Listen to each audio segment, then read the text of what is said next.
Hey, what's up, everybody? I'm here to give you guys my Movie Monday review series, and I know I said I would have already started doing this already because 3 Monday, including today, there's been 3 Mondays, and I haven't done one yet. That's mainly because I've just been busy.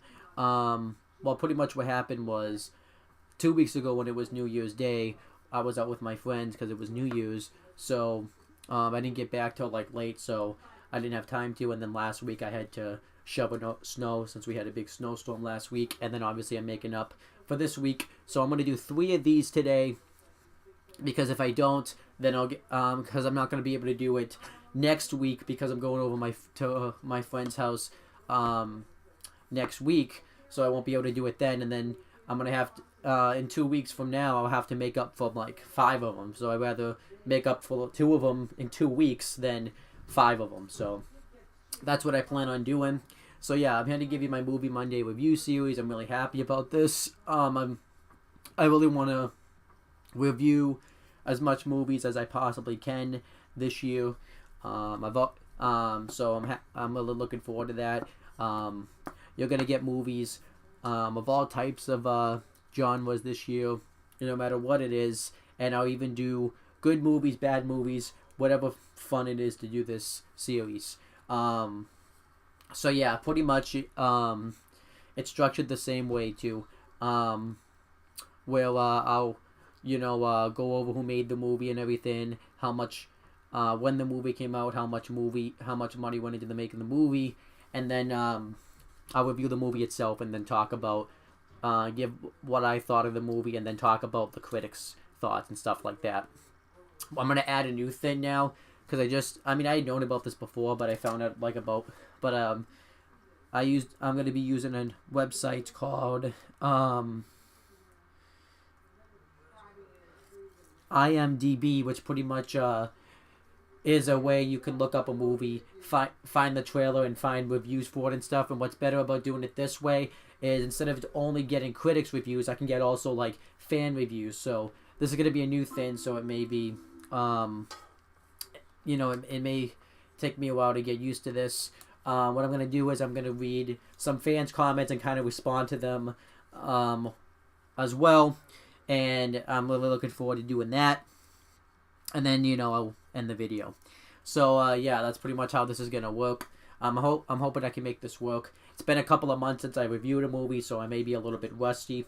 But, yeah, today I'm going to review... Well, first I'm going to review... Halloween. Sorry, I got distracted. First, I'm going to review Homeward 2, Lost in San Francisco. That's right, they made a sequel to this movie. Obviously, I told you the first film. I reviewed the first film.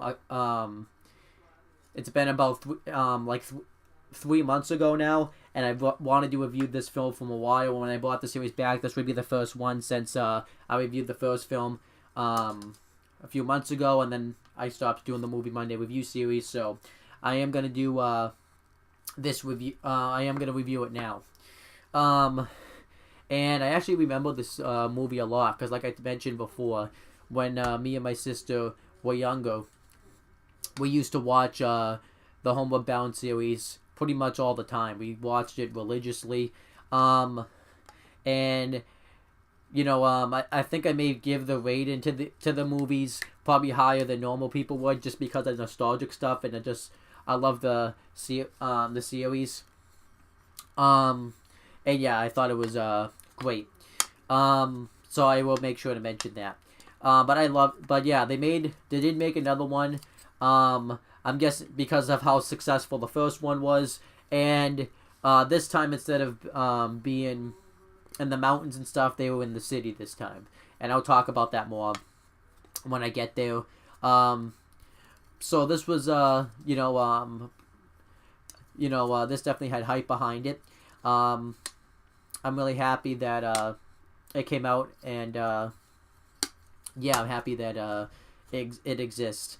So I'm just gonna start reviewing the movie. I'm gonna go over who made it and stuff, and who directed it and stuff. So this movie was directed by David Elis and it was produced by Barry Johnson, and it was written by Sheila Burnford, Chris Hardy, and Julie Hickerson, and the music was done by Bruce Broughton. The company that produced this movie was Walt Disney Pictures, just like the last time, and it was distributed by Bayuna Vista Pictures. I don't know how to say that. And it was released. This movie came out to theaters on March 8th, 1996, which is kind of funny because I was born 7 days after this movie came out, so I find that kind of fitting. That's kind of cool, actually. And yeah, usually I'd say how much money went into making this movie, but it really didn't. It really doesn't say it here, so yeah, I don't really know how much money went into making this movie.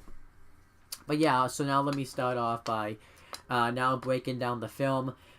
So I don't exactly know how much time frame has gone by since this movie last happened. They didn't really go into detail about it. I'm assuming it's probably around the same time frame as the other one, as the first one, because the first one came out in 1993, and this one came out in 1996. So I don't know if it. So I'm guessing 3 years has gone by, just like in real life when this movie came out. But I'm not exactly sure. But the movie starts off with the narration being done by Chance, and pretty much he introduces, where he lives and his scenery and everything. This was kind of a rehash from what they did in the first film, because I think it had been probably because it had been 3 years since anybody had seen this movie, so they probably wanted to refresh people's minds. And it really didn't seem like Chance really changed all that much, because a lot of people made a complaint about that. I kind of look at it like he did. He's still the same old funny Chance, but now he kind of because before he really didn't care all that much about Jamie, which was who was his owner. Now he does care about Jamie. He seems like he really cares about him and stuff, and I think that's definitely something that's changed, because before he just was there just for food, which is still kind of the same thing, but now he like loves Jamie. And he comes out and he's chewing on Jamie's shoe, and Jamie at this point I think is he looks like he's probably about 8, 7, maybe 6 years old.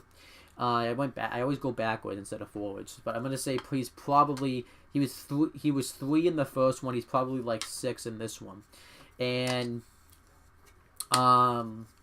yeah, he's chewing on Jamie's shoe, and Chance does this funny scene where there's a butterfly in the backyard, and he acts like he's gonna go attack it, and he does it acting like Arnold Schwarzenegger, which was actually pretty funny, because he actually acts like him, like he's the Terminator, which is something I've always loved about this film, is the references that they make,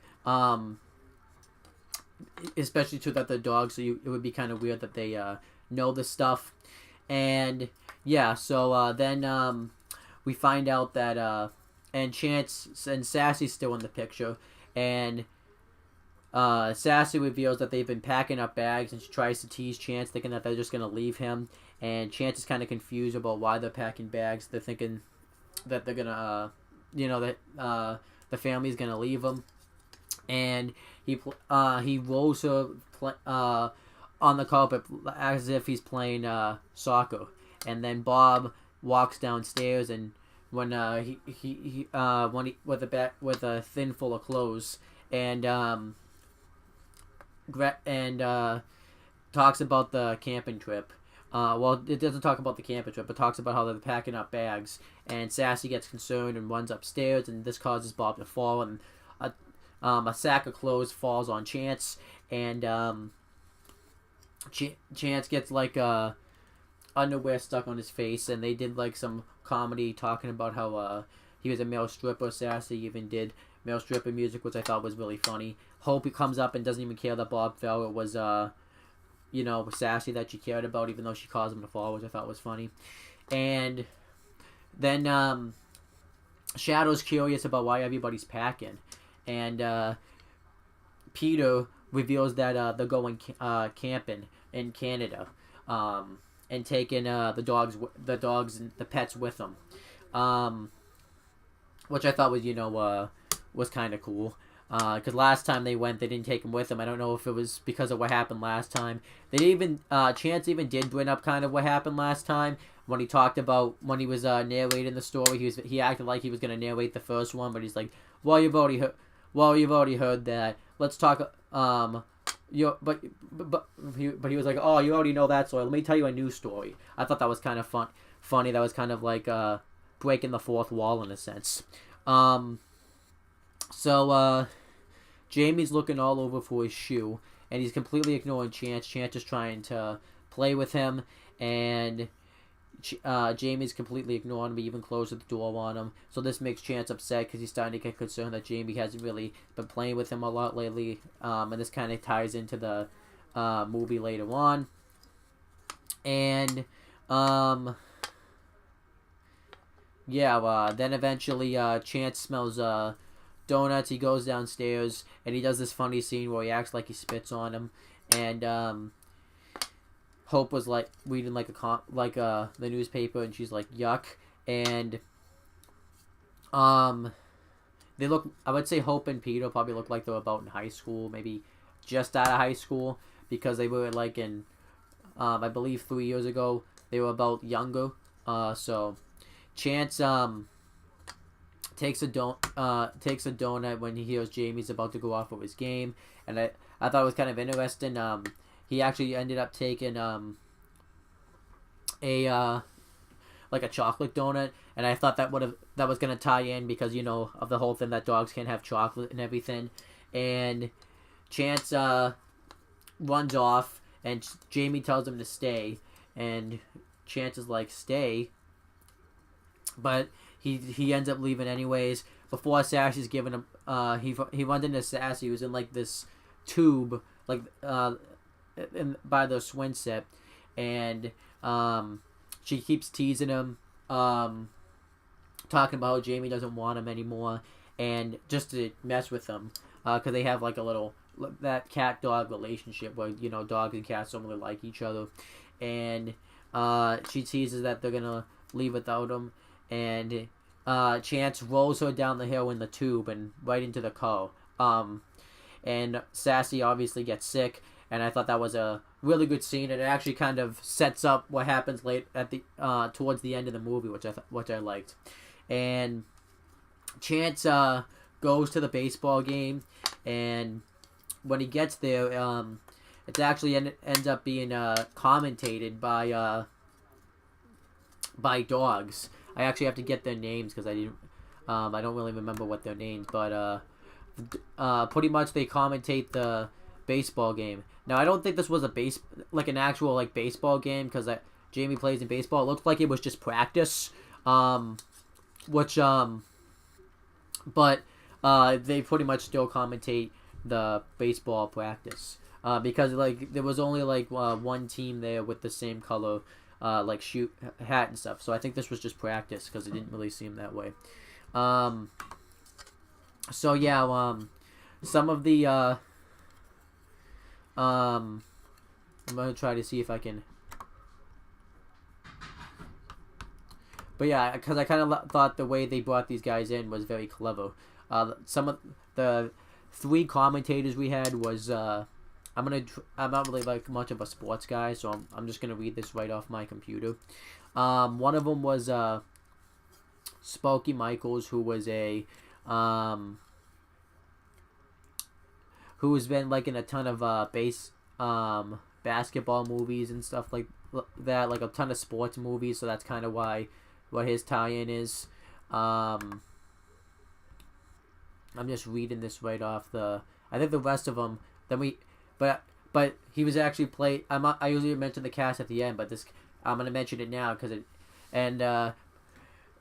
the three guys that voiced these dogs were Al Michaels, who, like I said, was a sports actor. He's been in a ton of sports movie.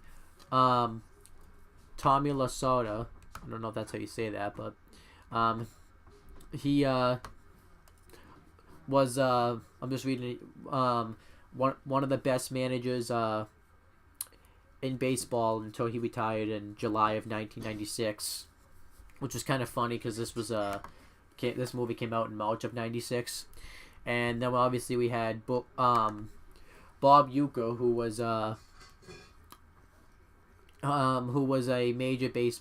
who played 6 seasons in the major baseball from 1962 to 1967, and and pretty much they all commentated the game and they voiced these dogs. And what I kind of liked about this was they kind of voiced these dogs and their name. They use like type of dogs names that they actually were, or use something that you would reference as a dog and you put that as their first name, and then use their last name as their actual their real last name as the last name. So, for example, Al Michaels' name in this movie was Spokey Michaels. Tommy Lasorda was Lucky Lasorda, or Lasorda, I don't know how you say his name. And Bob Uecker was Trixie Uecker, so I thought that was actually kind of clever. I thought that was cool. And yeah, they're pretty much commentating the baseball game, so Chance lays down to watch it, and he just can't resist because he's a dog and he loves baseballs. So he goes and fetches the ball and gets it, and Chance, Jamie takes the ball out of his mouth, and one of his teammates is mouthing off to Jamie, calling Chance a stupid dog, and Chance takes her baseball glove, and runs across the park, and all the teammates chase him. I thought that was actually a really good scene. And then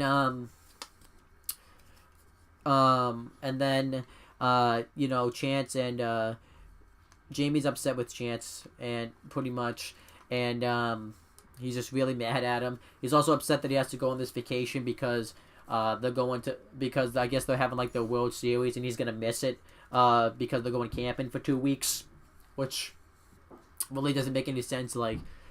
Because obviously the camping trip had to be something that was planned. I don't know why you would. I mean, I get you would sign up your kid for baseball if you have a camping. If you at the same time you go on this camping trip just in case this happened. I don't. That didn't really seem realistic.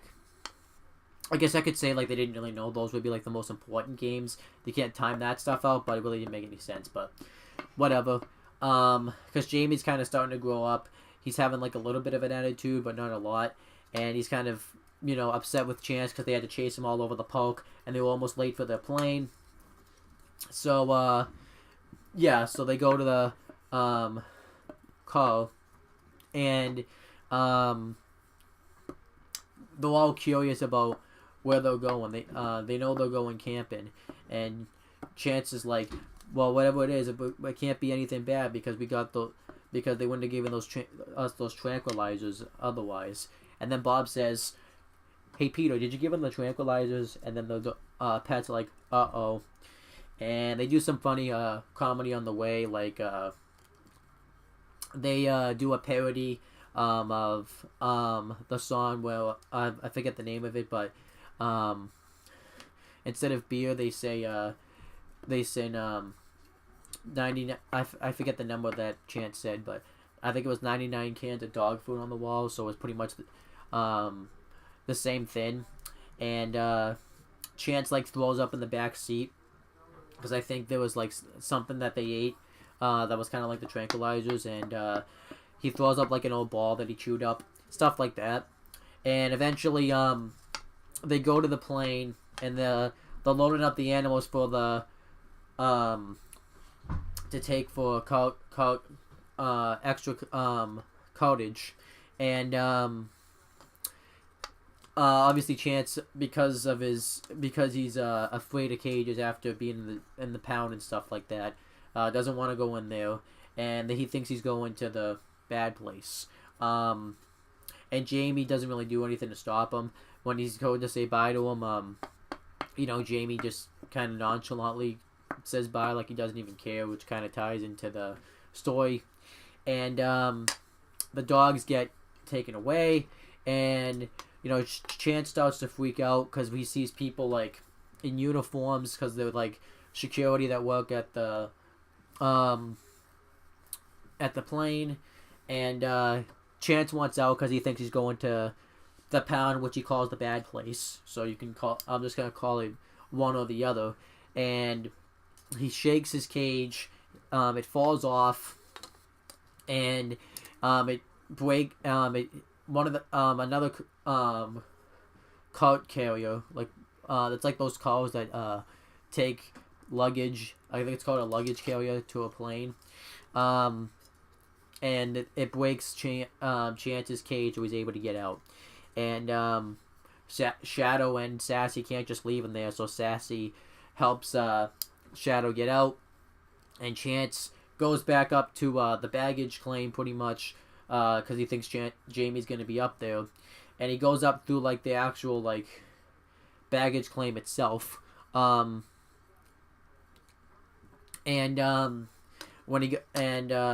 thought that scene looked really cool actually too.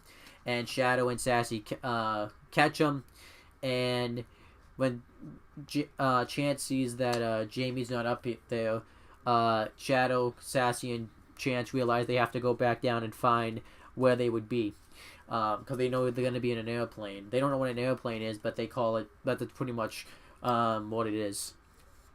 And they go back down the like security, where you take off all your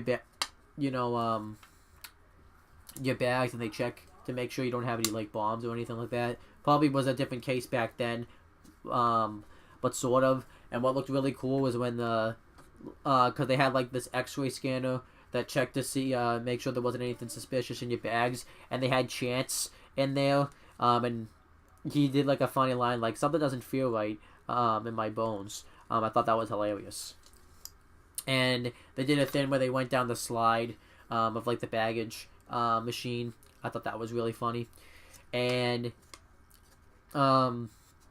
Shadow, Sassy, and Chance finally stumble upon the plane, and Shadow spots the plane because there's like 30 of them, and he can just sense that the plane, one of the planes is Peter's, because they don't know what these things are, so they just think that the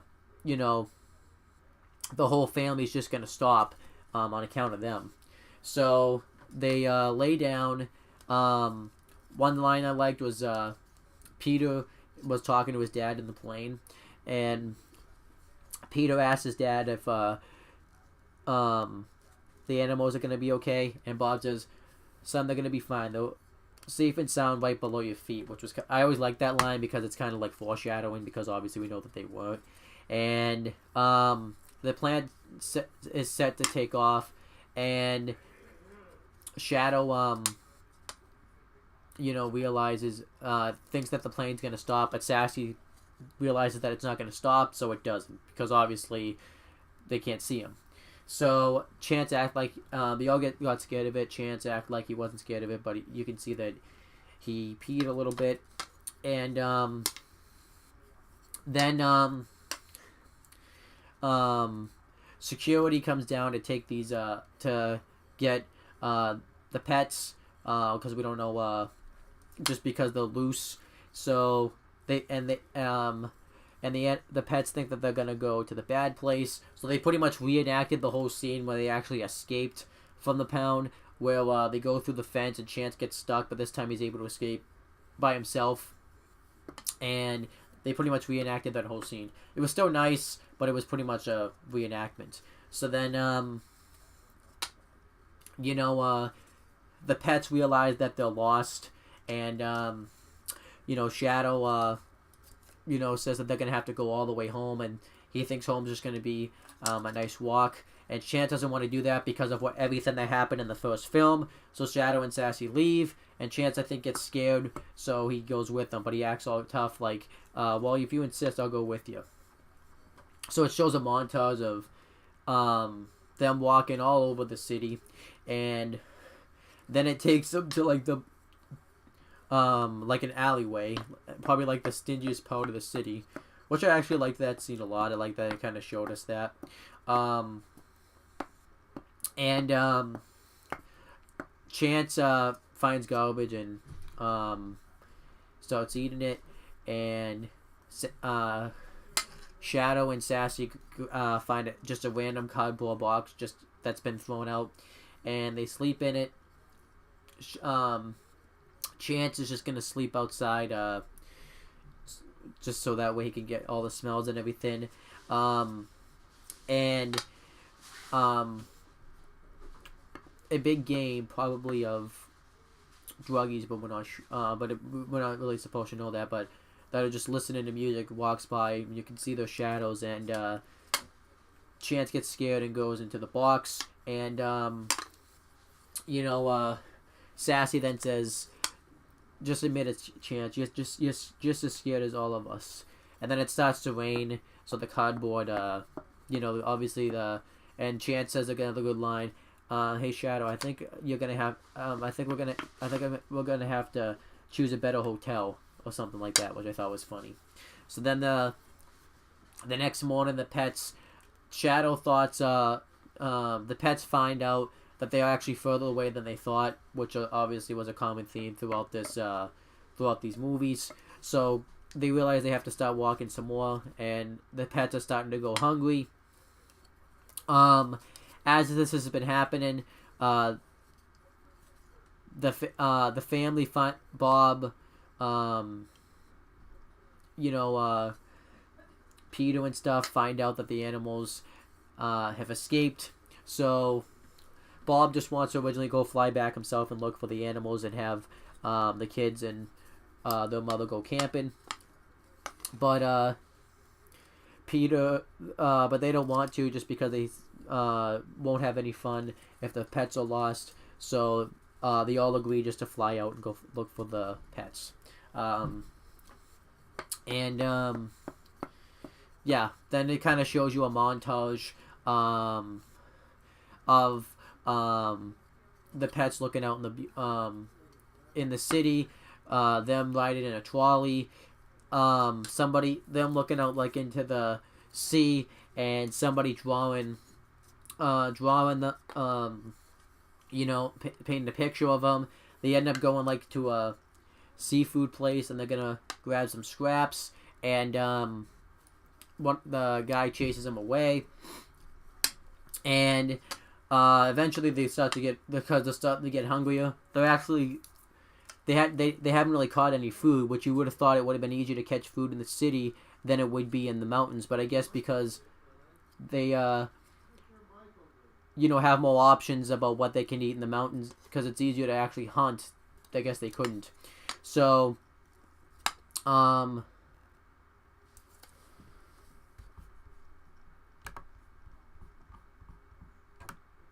trying to find the guy's name.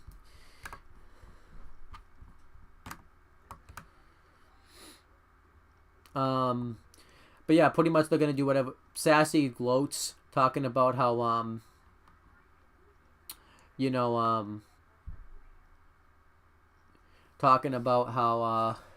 they would I'm trying to find how she could get food just by acting like she doesn't that she's all depressed, that she's all upset and stuff like that. And I'm trying to find the kid's name, but there was a kid who was petting his cat named Tiger. I'm just trying to find out who it was. Tucker, that was his name. And Sassy comes up being all cute to him, thinking that she's gonna feed him. And Chance comes up trying to act like a cat, and when Chance comes up, Tucker gets afraid, so his mom comes out and shoos them away and closes the door on him, and Sassy and Chance bicker because Sassy talks about how he was just about to feed him, and Chance is like, no, you didn't have it. So then eventually they come across another alleyway, and they bump into a dog. I believe it was a boxer. His name was Pete, and then they run into two of them, Ashawn, and Ashawn's like I don't know how to say that. I don't know if that's how you say his name, but he was another dog. I forget. I don't know the breed because I'm not that I don't that knowledgeable about dogs. I know certain dogs, but and they get into a fight because apparently they claim that it's their turf, and Shadow apologizes and says that they're not from around here, and they pretty much want to eat Sassy. So Sassy climbs up on like a climbs up like on not a cabinet, but like a window, and Chance grabs Ashawn's tail, and Shadow and Pete get into a fight, and another gang of dogs come out, and they think, and the pets think that they're on Pete's side, but so Chance uses himself as a decoy, but no one follows him, and Pete and Ashawn get concerned, and Riley and his crew chase him off, and there was actually a scene, a part of the scene where Sassy dropped a pot on Ashawn's head, which was funny, and Ashawn kind of was like the dumb dog. I hear that breed of dogs, from what my sister tells me, isn't really too smart, so that's why they had him be that way. So, but I still enjoyed it anyways. I thought that was really funny when she dropped the pot right on his head, and Riley tells him that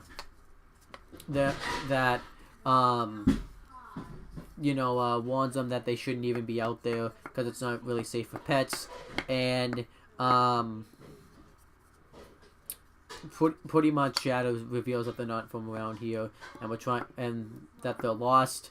So then they realize that Chance isn't there, so Riley sends one of the other dogs, Delilah, out there. And Delilah, because she's really fast, runs, and some of the other dogs that were in Riley's gang were Delilah,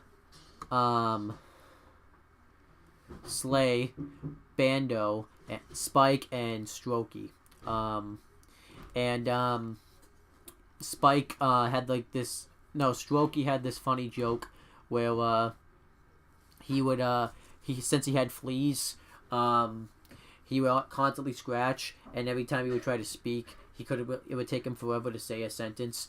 So when he was saying where Chance was, it took him like forever to get it out. And Spike was like a small dog, but he thought he was all tough, which I actually like that. He had that character because a lot of small dogs usually think they're tougher than they really are. Bando was another dog, and he had a crush on Delilah, and he would constantly tell everyone that he was his girlfriend. He was it's kind of like that nerdy thing where everybody said Slay really wasn't much of a character, and Delilah was a white fur dog, and Riley was going to explain his story later on in the film.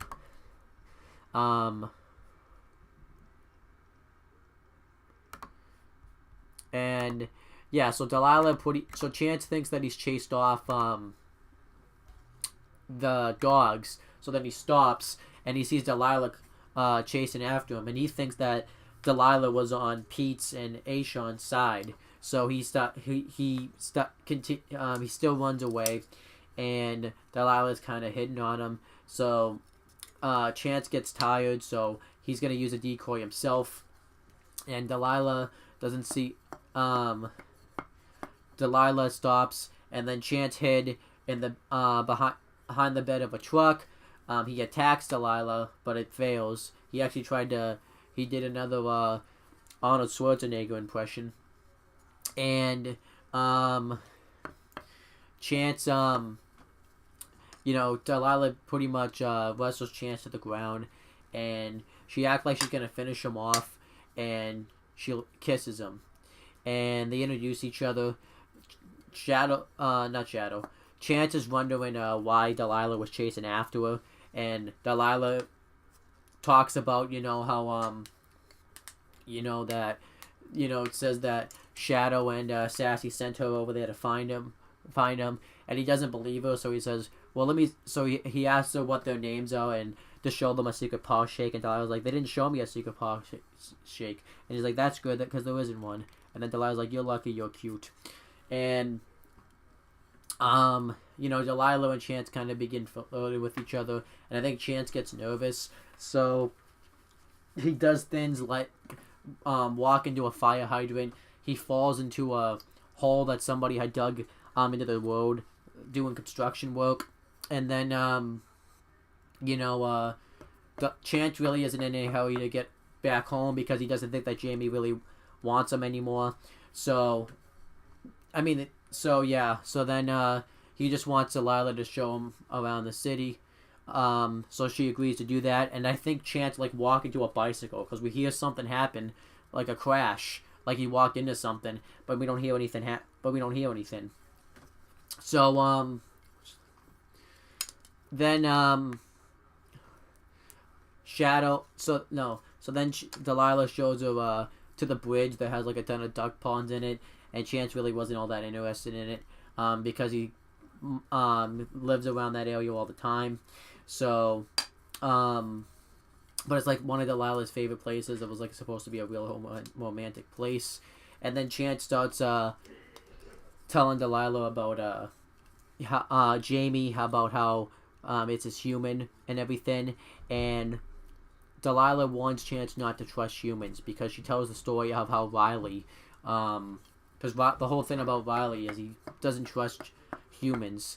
He doesn't really understand, because they do a scene with Riley and Shadow, and Riley's continuously telling Shadow how humans doesn't want him, how humans can't be trusted, and Shadow continuously tells him that he's wrong because of how loyal he is to Peter and everything. So we pretty much find out why, because Delilah tells Chance that when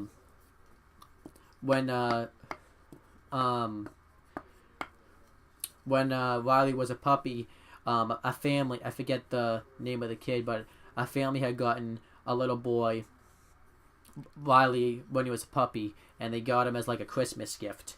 And the little boy really wasn't interested in Riley. He wouldn't hold Riley, play with him, or do anything with him. And then we found out that on a rainy night they drove Riley and just they had him in a box, and they just left him out there on the coldest, rainiest day of the year. She pretty much described it as, which probably was bullshit.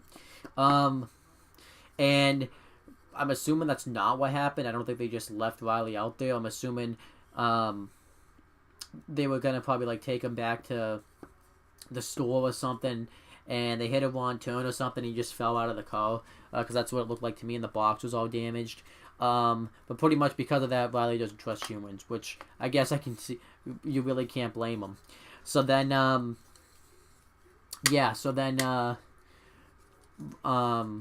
Chance asks Delilah what if she's ever had any humans, and Delilah says no, that she was born a stray. And Chance starts narrating, talking about how Delilah really hasn't had a chance to see how great humans can really be, and he grabs there was some dudes throwing a frisbee around, and he grabs that, and as a romantic gesture he puts the frisbee over Delilah, as if it's an umbrella. I thought that was kind of a nice scene. And so pretty much Chance realizes that Delilah's not really got to know how great humans can be. Pretty much then Chance tries to get Delilah to beg for food, and they do this whole thing with they try to beg for food, and she's trying to show how great it is pretty much to be a pet. he is anyways, and they go by some seals, and Chance doesn't really know what a seal is, so then he says, "See, Delilah, that's what happens when you stay in the bath too long. You lose all your fur. That's why you should always avoid baths." And then Chance like, "That's good to know." Delilah's like, "That's good to know," which I thought was hilarious. So then, yeah, pretty much. Then in they have like a romantic montage, pretty much. And they do a scene where they're looking out at each other, and Chance and Delilah talk about how this has been the best day of their lives. Meanwhile, as this has been happening, Riley and his crew, Riley and his crew, Shadow and Sassy, have been trying to find Chance and Delilah all over the place, and then they see what they call the Blood Red Van. We had seen these guys earlier in the movie. Pretty much when Shadow, Chance, and Sassy were walking by like a store, and they saw this French poodle, and it was like very high class poodle, and we find out that these guys' names are Pete and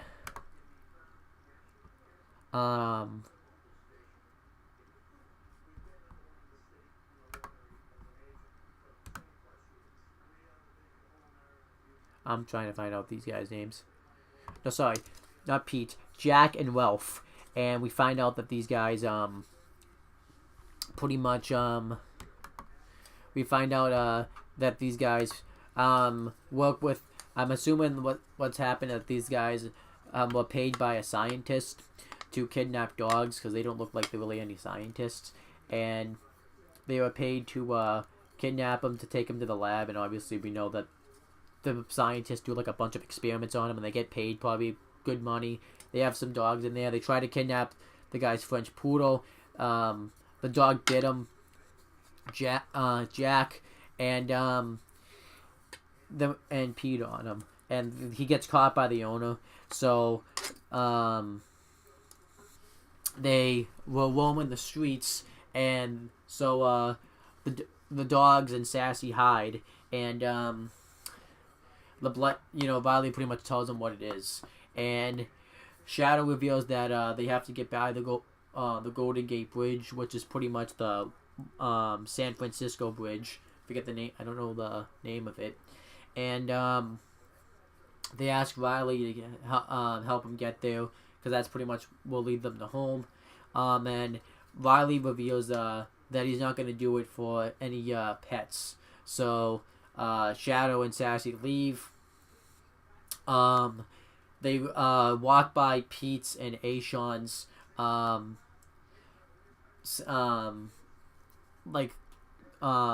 hangout, and Aishan finds a bone, and Pete acts like he just hid it there yesterday so that way he could have it. And he tries to jump Shadow. He tries to get on Aishan's back so he can jump him, but Aishan can't hold him up because he's too heavy. So he wants Aishan.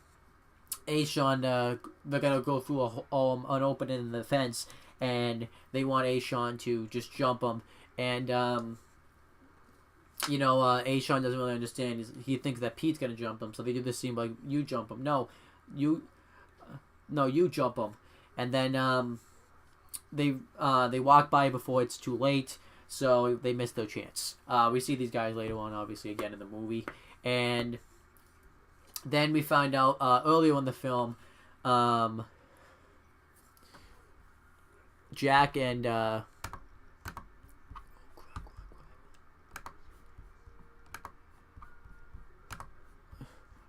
Ralph were outside by Tucker's house, and they were just talking, not understanding what the purpose of dogs were, and that they would just kill every single one of them if they weren't worth so much. So they pretty much leave, and Ralph puts was smoking a cigarette, and he throws it out by Tucker's house, and he doesn't put it out, which was really bad. And pretty much this causes a fire, and Tucker's house is just burning to the ground, and we find out that Tucker is trapped inside. So Shadow runs in to save him, and Sassy runs in to help Shadow just because of how crazy he is, and Shadow helps Tucker out. I thought that was a great scene. I find it, and it was awesome. And Riley's Gaines watching this, they don't really understand why Shadow would risk his life for a human.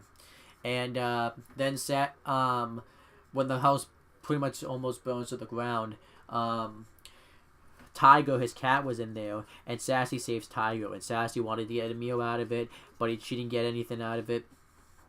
And yeah, so pretty much Riley's crew is really impressed with Shadow, except really Riley. He's just like, he asked Shadow, "Do you think a human would do the same thing that Shadow just did for him?" And Shadow said that Peter would. And then Riley let them chill with his crew. And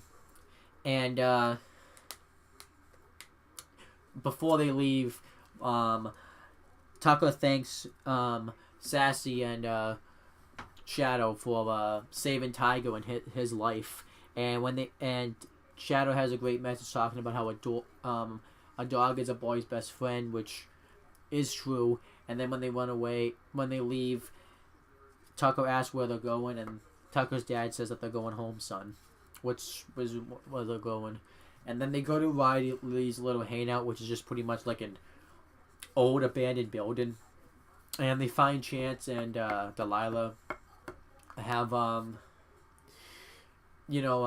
sleeping together, and they find out that they've been a couple, and Riley and Shadow aren't happy about this. Riley pretty much says that Chance won't really be able to that they can't be together because Chance is a pet, Riley's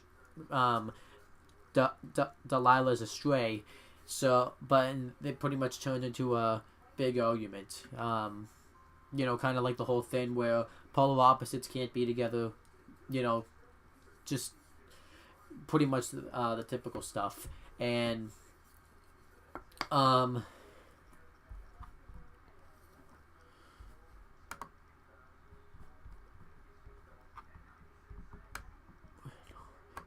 Bando gets upset because he has a crush on Delilah, so he asks Delilah why she won't date him, and Delilah says that they're just friends. So then they leave. Delilah and Chance are upset that they can't be together, and Delilah says that they could have a lot of fun together, and then if Chance just stays with her. And Chance says, "Yeah, but what about Jamie?" And he says that if I stay here, what happens to him? And so pretty much Chance has to make the choice whether he wants to go back home with Jamie or stay with Delilah. And Delilah says, "I'm not going to tell you what to do, but I just know that you've made me you made me experience a feeling I've never felt before." And then earlier in the film, the family had called asking. Bob had called. He's been calling the police asking if they found the pets, and pretty much at first he says that there was no chance in hell that pets would survive in the city. Pretty much the same reason, except they talk about how there's other stray dogs, laboratories and stuff, so there's not a chance that they would survive. And then Bob thinks that Bob tries to. He doesn't really lie, but he tells a little fib to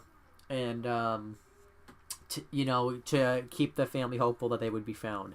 And Jamie, starts to really be upset for Chance. She's when they were going to the airport, he sees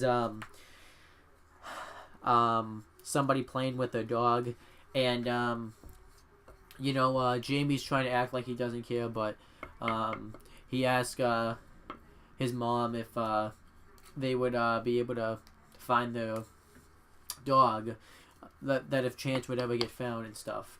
And his mom says that they baited home one before, they can do it again. and he apologizes for being a jerk lately, and says that he misses Chance. So then he falls asleep. So he's starting to realize pretty much that the loss of Chance, pretty much, now that he could possibly lose him forever, makes him really miss Chance, because before he was kind of taking Chance for granted, which I liked that message. Kind of wish they would have played up to it a little bit more in the movie, like they did in the first one when Peter was upset that Shadow was lost. Obviously, that was a completely different story, but I wish they would have played up to him a little bit more here, here in this movie than they did. Then Riley tells Shadow that he's gonna take him, the pets to the Golden Bridge, and Shadow realizes that that he has to get Chance to come back, so he goes and talks to Delilah, and he wants Delilah to let Chance go, because he won't be able to survive by himself as a stray in the city, just because everything's a game to him.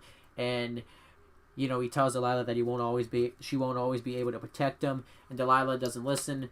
So Shadow walks away, and Chance is rummaging through the garbage, and he started barking, and I'm assuming the guys in the Blood Red van heard it and started driving down there, because I was wondering, like, sometimes I used to wonder, like, why would they drive down there when the pets are there of all days, and I'm assuming because they heard Chance barking, because Chance barks a lot.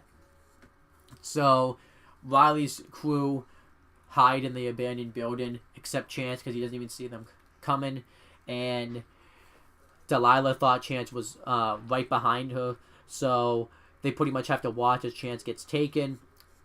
They steal Chance, pretty much.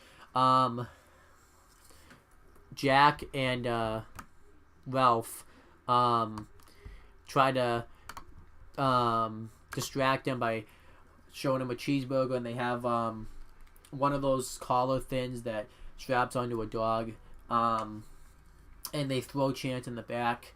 And yeah, the Riley's crew doesn't make it in time before they kidnap him, so they try to cut him off, and they do this scene where Ralph is talking to Chance, telling him that he's going to the lab and everything. And Riley's crew, Shadow and Sassy, hold like a sit-in right in front of the Blood Red van, right where it can drive.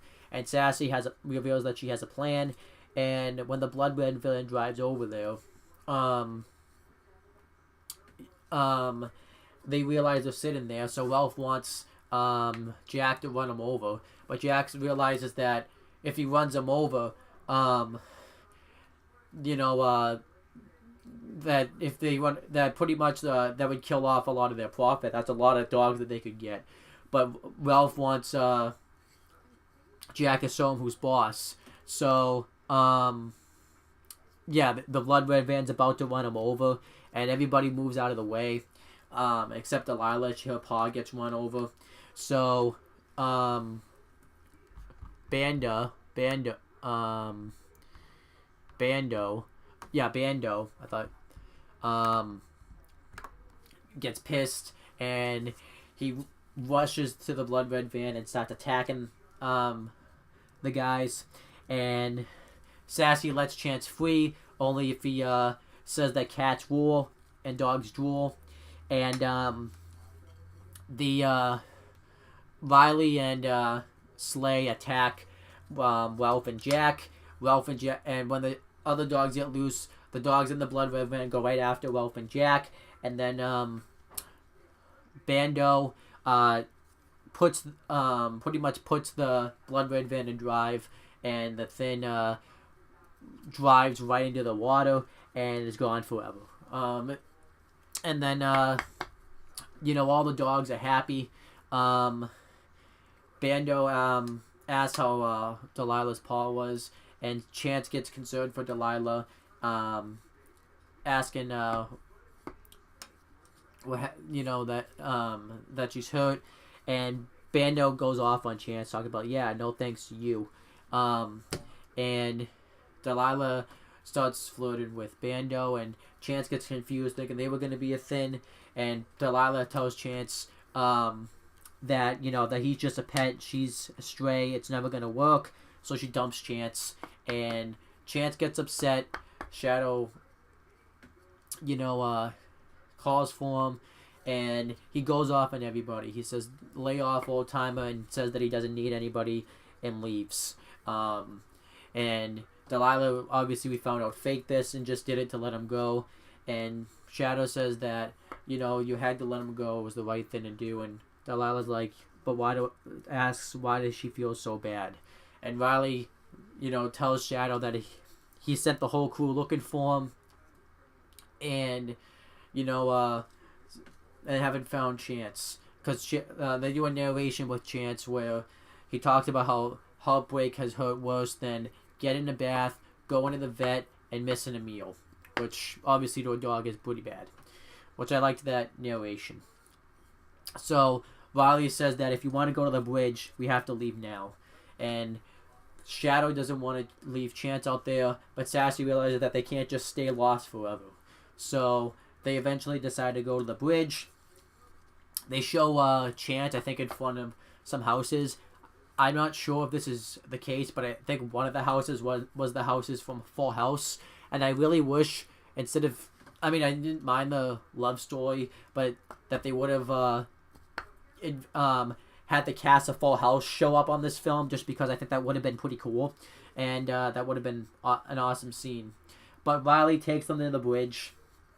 Sassy and Shadow thank them, and Riley tells Shadow that he's going to keep in mind what Shadow said, that he's going to start, thinking about what Shadow said about humans. He's going to start thinking about changing his mind to not think that humans are really that bad.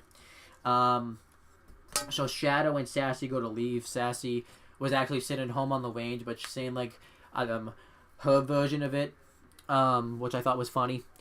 And Shadow is skeptic about leaving, because they don't want to leave without Chance. So they're gonna go back, and then Pete and Oucho, I don't know how to say his name, but Pete and Eichner come out, and pretty much I think they set this up. So they attack Shadow again. Shadow's actually doing pretty well fighting him off, and Chance comes out and saves him, and Pete and Eichner chase him down. He runs up the stairs, and he runs across the seesaw, and I thought what was gonna happen was they were gonna do a trick with him, but it didn't work. And then they do the same he does the same trick that he did to Sassy, where he rolls her down like a pipe or whatever, and he does the same thing to the dogs, which I thought was a great scene. And we found out that Chance had been following them pretty much the whole time. So then they leave. They even do a whole scene where Shadow's like, I know I said this before, and then Sassy's like, yeah, I know, home's just over this hill, which I thought was a great scene, because he says it all the time, and home is never really all that close. And before they go up the hill, Chance looks back one final time to say goodbye to Delilah, and Shadow and Sassy watch on, and Sassy's just surprised about how heartbroken he is, because when Sassy mentioned food, Chance didn't even come back, and Shadow says that Chance is going to feel better in time. And then ironically enough, the family had finally made their flight. They were hoping to get back home, thinking that the animals had made it, and there was a truck right in front of them, with a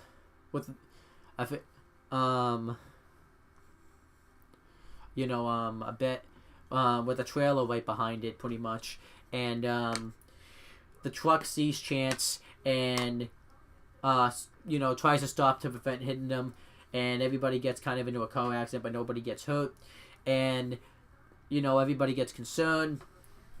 Peter and Hope see Shadow and Sassy walking and they're happy they found their pets, and Jamie's trying to find Chance, and the driver comes out and tells Bob that everything that happened, that there was a dog that just was right in front of him and tried to stop, but the brakes don't work good. So then Bob pretty much connects the dogs together and realizes that dog was Chance, and he tries to tell Jamie, but he doesn't fully tell him, but Jamie kind of figures it out for himself.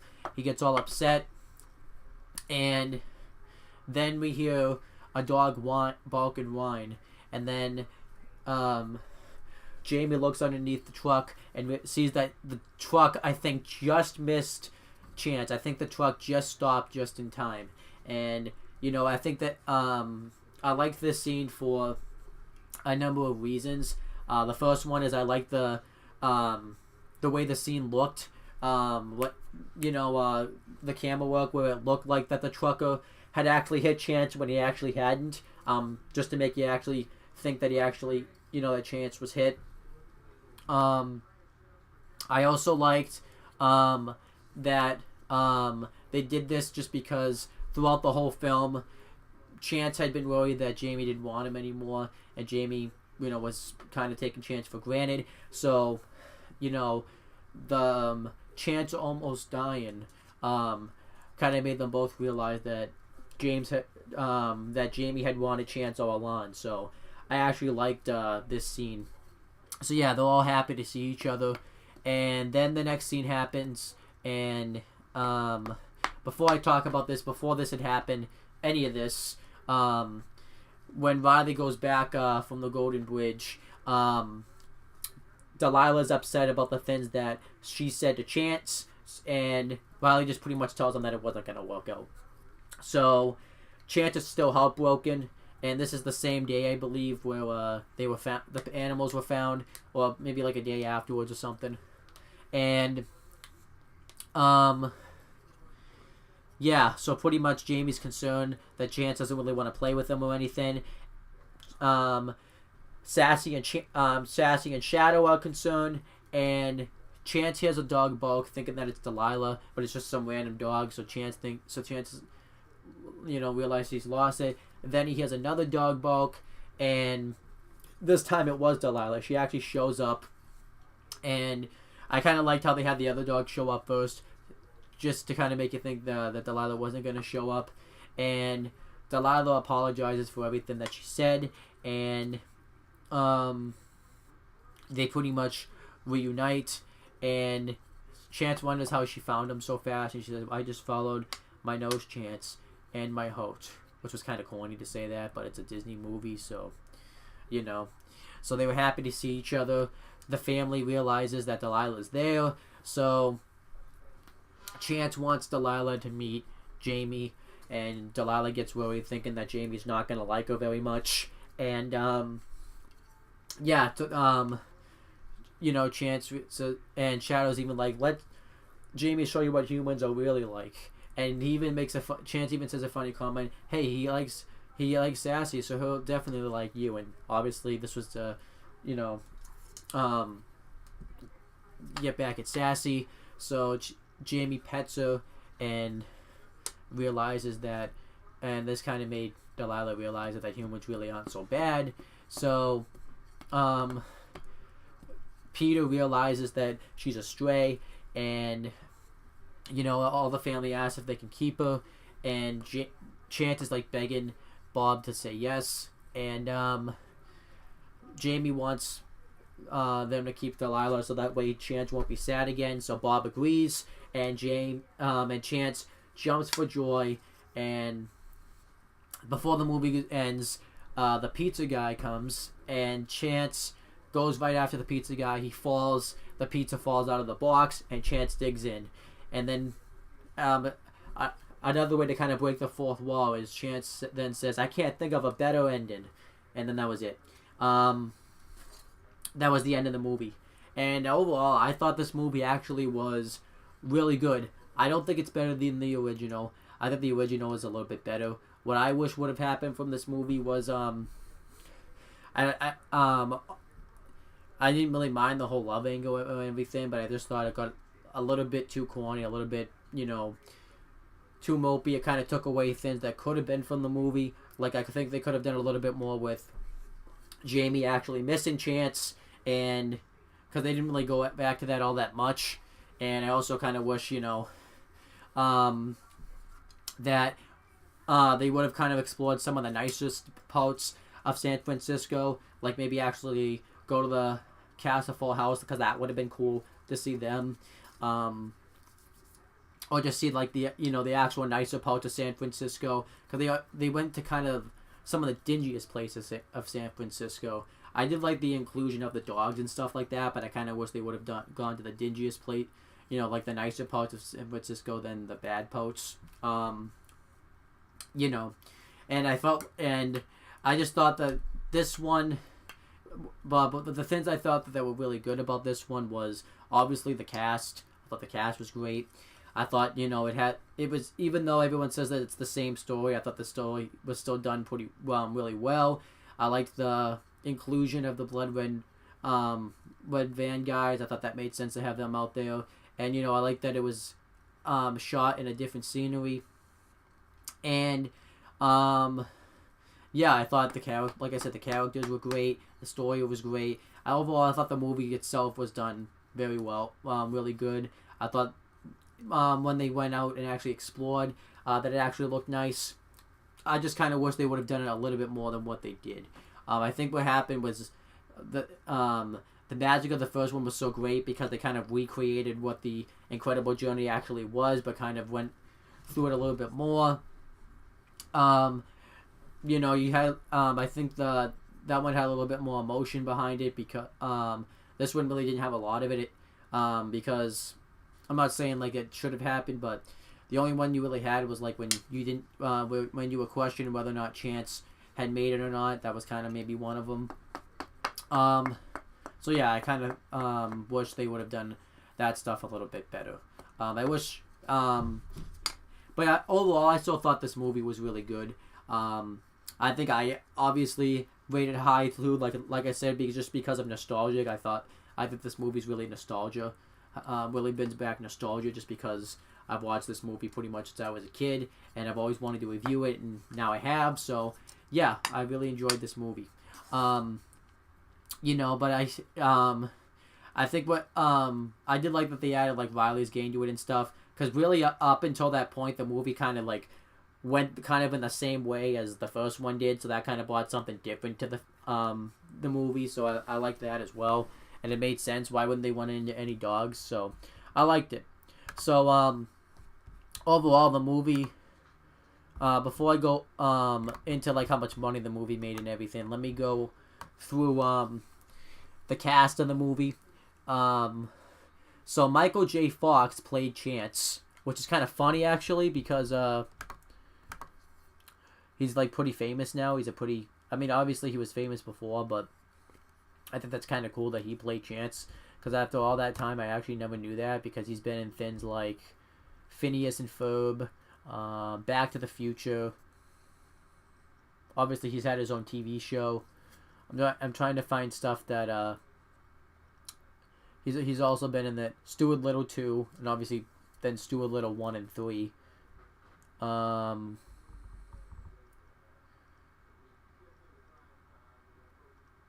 didn't even know there were 3 Stuart Littles. I'm trying to think of like other stuff he's been in. Well, not think, but look. Like that's famous. Trying to see Leo and Me. So yeah, stuff like that. I'm not gonna do this for every film, by the way. I'm just going through because he's like a pretty famous name. We had Sally, but he voiced Chance. Sally Field voiced Sassy, which is kind of funny with the name. Ralph Waite played voiced Shadow, which originally Shadow was voiced by somebody else. I have to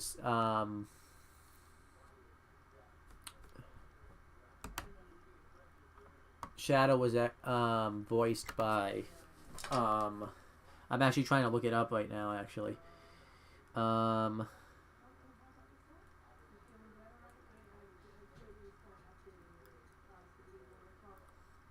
Originally, Shadow was voiced by Don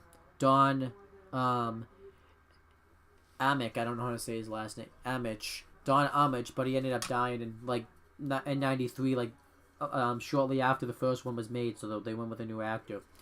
Like I mentioned, Al Michaels voiced Sparky Michaels, Tommy Lasorda voiced Lucky Lasorda, Bob Uecker voiced Trixie Uecker, Tress McNally voiced the French Poodle, John Polito voiced Action, which was the dog, Pete's friend, Adam Goldberg voiced Pete, Sandbag voiced Riley, Clara Gugino voiced Delilah, Tasha Campbell Mountain voiced Slay, as Tasha Campbell at the time, I guess because she was married at the time. Stephen Tobilinski voiced Bando, Ross Mangler voiced Spike, Michael Bell voiced Stokey,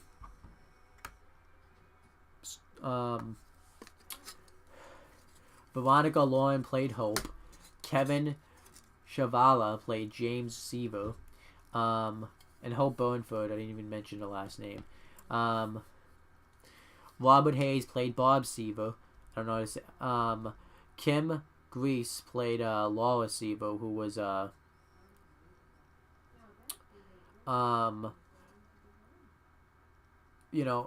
was the mom. Benj Thigh played Peter Burnford, and Christina Lewis played Stacy.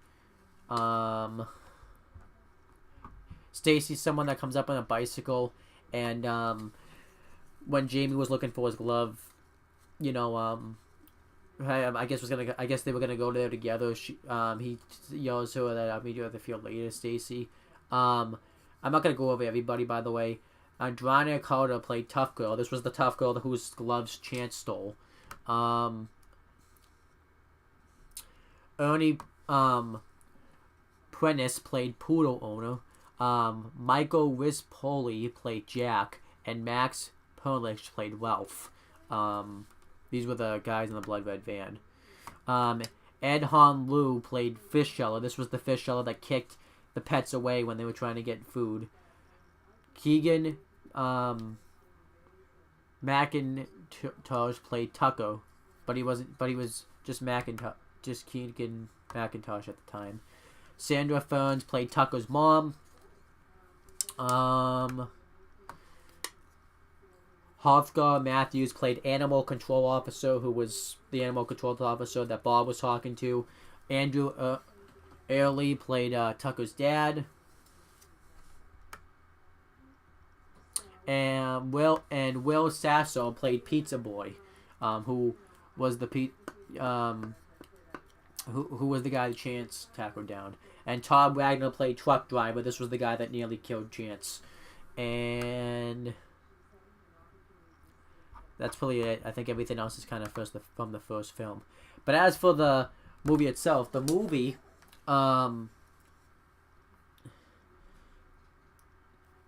made $32,772,492 in box office.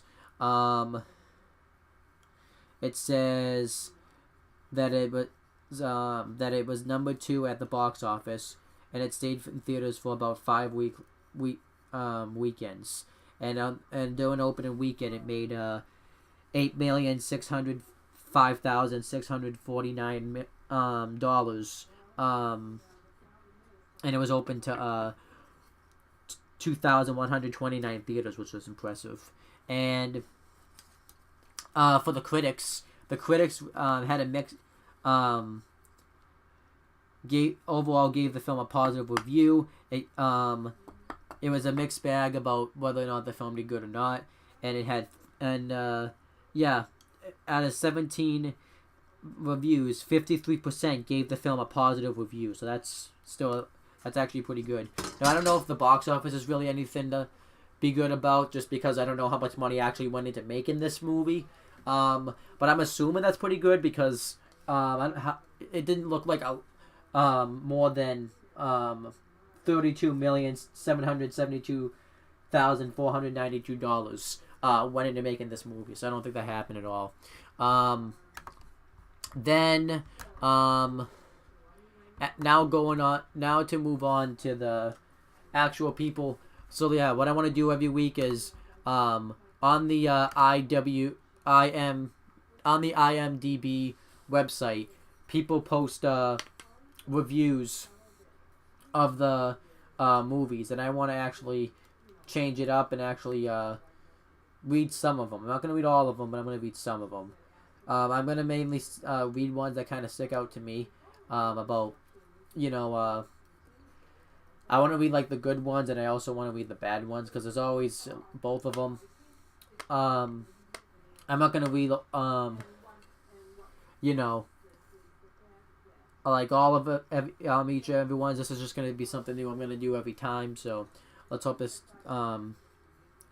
gets done. So this review was written on October 31st, 2007, on Halloween, and it was written by Mighty Zebra, and and this person, I don't know if it's a boy or a girl, gave this film an 8 out of 10, just like I did. I give it an 8.5, but I gave it an 8 out of 10 too on this thing, just because it's not like a 9 quality, but it's, but you can't really go by decimal places, but I think it's an 8.5, so, but this is what this person said. Lacking the beauty, charm, and teamwork of the original film, the remake, which, yeah, because it's this is like one of the only times I like remakes. This sequel makes up an adventure and romance. This one is probably slightly funnier, with good adventure and almost as much proof as the last one that dogs really are man's best friend. However, this sequel has its flaws, as in things about the film that don't completely make sense if you have watched the first film.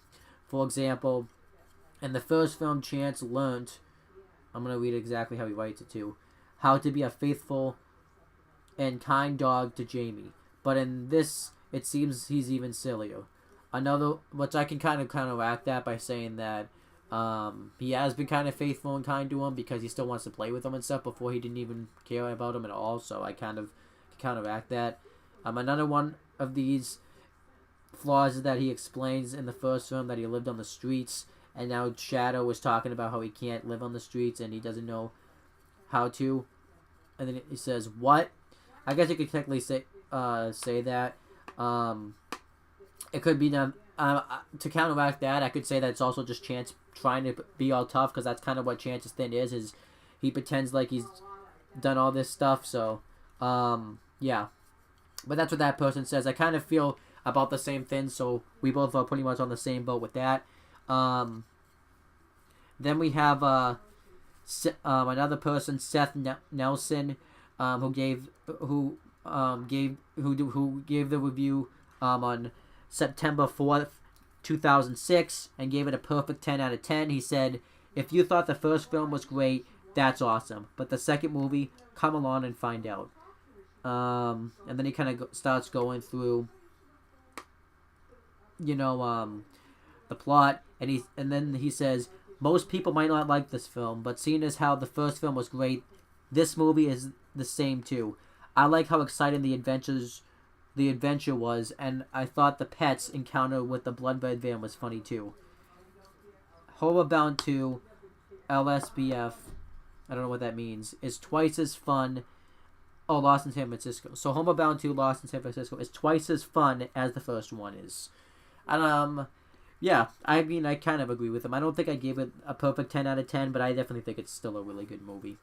And then this person, CC the Movie Man, on October 14th, 2006, gave the movie a 6 out of 10, and he says that this sequel is not as good as the original. It draws a little too much on the romance, but between the two dogs, and it doesn't show enough interesting scenes in San Francisco, which you would really expect from the title of the film alone.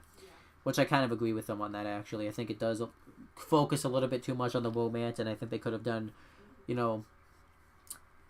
should have shown a little bit more of San Francisco than it did. because then it says the animal stayed in one spot and should have been on the move more. Then he talks about otherwise Michael J. Fox and Sally Field once again have a ton of gag lines to speak as the dog and cat respectively. Many of their lines were good, some very clever that kids won't understand. The jokes of these two were the highlight of the movie. They were no annoying or evil villains or even bad guy dog catchers. All in all, it's okay, but nothing special. So he says it's a 6 out of 10. I kind of agree with that. Now this person gave it a 4 out of 10, which I kind of find it's a little bit of a surprise. I'm not going to read it because it's like 3 paragraphs long.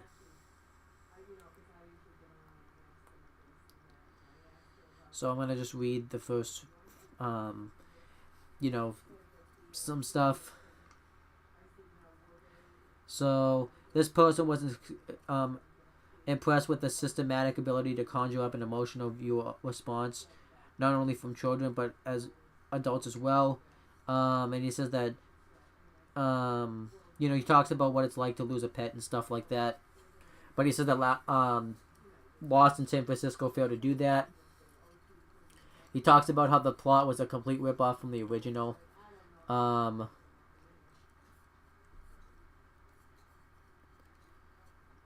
he kind of went through the plot. And he said that the theme is in this film a bit shadier than the more traditionally Disney HB Homeward Bound one. The concept of racism with some dogs speaking jive and even subtle hint towards sexually a lawn cat feeling uncomfortable among dogs. Chance developing a romantic relationship only served to water down a film franchise which at its best was always dangerously close in to crossing over the weepy cheeseball line. I don't really agree with him here because that's what actually made these movies so funny. That's what made Sassy's character really funny, because they do a scene where Sassy's sleeping with Stokey, and Stokey makes a joke because Sassy didn't want to sleep with dogs. Like, that's not what you saw last night. That was what made it so funny. Though those themes will go right over the heads of most youngsters, these films are also made to at least keep adults paying attention and somewhat enthused. But these darker topics makes the message seem both cliched and preach. I don't really agree with him on that at all. I think that's what actually made some of the films funny, because sometimes what's funny is jokes that go over your head, and so.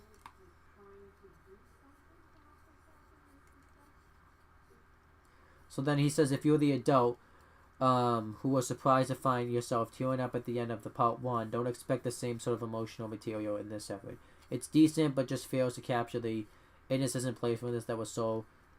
Yeah, I will agree with him on that. It wasn't as emotional as the first one, but it was still fine.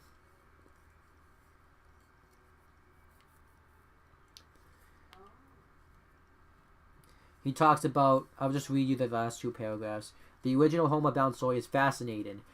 Story of wide paranormic setting, a strong bond between three animals, Shadow, Sassy, and Chance, and a pledge with one another to walk home to San Francisco despite the miles and miles of dangerous wilderness between them.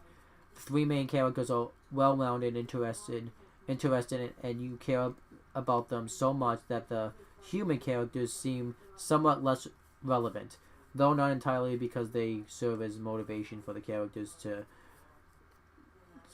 when they will return home. This, however, is not. It says, we're at a point where the family is preparing to go camping in Canada, but after a paranoid Chance cocks things up by thinking he's being abandoned, the animals stupidly run away from the airport and find themselves down the back streets of San Francisco. You could technically, by looking at that's technically what Shadow thought. He thought something was keeping Peter from going to him, so I don't really understand why. I'm not gonna read. This one's kind of the same, that he doesn't. the chance was still the same and stuff.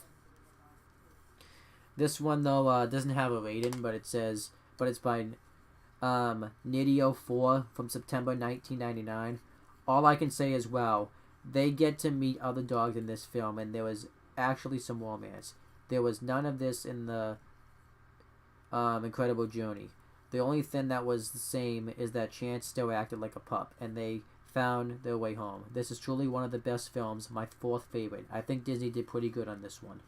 So yeah, I guess you have some people that like it, have some people that hate it, but mostly people like this film. Now I'm going to kind of go through overall on IMDb. People gave this mostly a 6 out of 10, which I think is still a decent, still giving it a decent rating. But because they do like voting polls, and 2,817 people, which is 24.1%, voted it a 6 out of 10. Another that came a close second to beating it was 2,474, which is 21.2%, which is a 5 out of 10. So it was overall it ended up getting a 5.9%, a 5.9 out of 10 rating. So that's still a pretty decent rating. So, and it had they even go through like different demographics that they did to kind of tell you. So I'll give you each demographics for all of them.